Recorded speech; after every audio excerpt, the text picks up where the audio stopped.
আসসালামু আলাইকুম, সবাই কেমন আছেন? নিশ্চয়ই ভালো। তো এই যে দেখতে পাচ্ছেন সকালের নাস্তা রেডি করে নিয়েছি। রাজ্জার বাবার দোকান থেকে পাউরুটি কলা নিয়ে এসছে। আমি চা করে নিয়েছি, ডিম পোস্ট করে নিয়েছি। ইদানিং আমার ঘুম থেকে উঠতে অনেক দেরি হয়ে যাচ্ছে।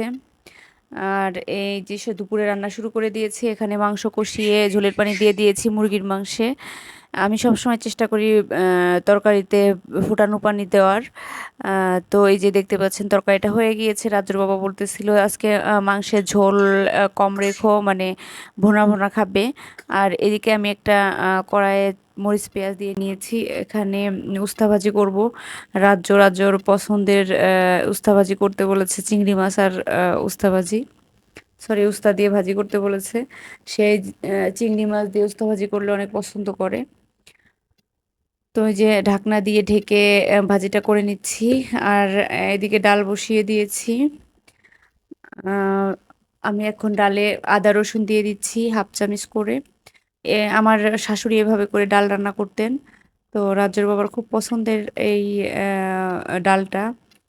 আর এখানে পেঁয়াজ দিয়ে দিয়েছি, এখন নেড়ে চেড়ে একটু মিশিয়ে নিচ্ছি।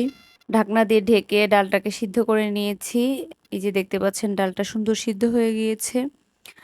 তো আমি আদা রসুন বাটা দিয়েছি, এটা বলতে ভুলে গিয়েছি।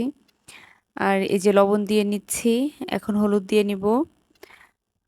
আমি এখন ডালটাকে ঘুটনি দিয়ে ঘুটে নিব। তো একটু লবণ আর হলুদটা মিশিয়ে নিলাম। তো এই যে দেখতে পাচ্ছেন আমি ডাল ঘুটে নিচ্ছি, এখন পানি দিয়ে দিব। তো এটা পানি ডাল করে নিচ্ছি। এখন আমি এখানে মরিচ দিয়ে দিব কিছু, আর হচ্ছে আম দিয়ে দিব, কাঁচা আম। এখন যেহেতু আমের সময়, তো যতদিন পর্যন্ত আম পাওয়া যাবে আমি আম ডালই খাই বেশি। আমরা সবাই এই আম ডাল খুব পছন্দ করি। তো আমি এখন নামিয়ে এটাকে সম্ভার দিয়ে নিব। আমরা সম্ভার বলি বা ফোড়ন দেওয়া বলি। আমি তেলে একটা মরিচ দিয়ে নিয়েছি। এখন জিরা দিয়ে নিচ্ছি। তো জিরাটা যখন ফুটে উঠবে তখন আমি পেঁয়াজ দিয়ে দিই। তো আমি এখানে কোনো রসুন কুচি ব্যবহার করব না, কারণ রাজ্জুর বাবার মুখে রসুন কুচি পড়লে সে এটা অপছন্দ করে।